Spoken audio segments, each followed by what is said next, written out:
Hi friends, welcome to my channel. Karthika పౌర్ణమిని పురస్కరించుకొని అమర్ కుటుంబం, గగన్ కుటుంబం ఇద్దరు గుడికి వెళ్తారు. ఇక అక్కడ భూమి చక్కగా నాట్య ప్రదర్శనని ఇస్తూ ఉండగా కింద బాగి, శారద పిల్లలు కూర్చొని చూసి ఆనందిస్తూ ఉంటారు.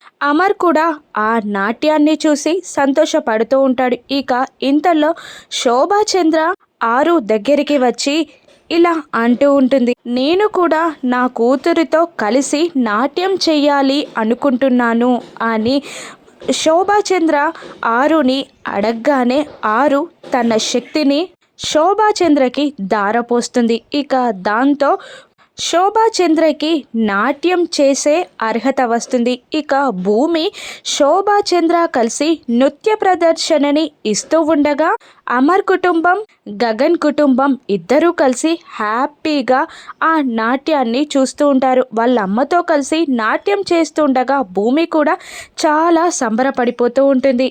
ఈ రెండు కుటుంబాల మధ్యలో జరిగే ఆహ్లాద సన్నివేశాలని రేపటి ఎపిసోడ్లో చూద్దాం. Thank you for watching.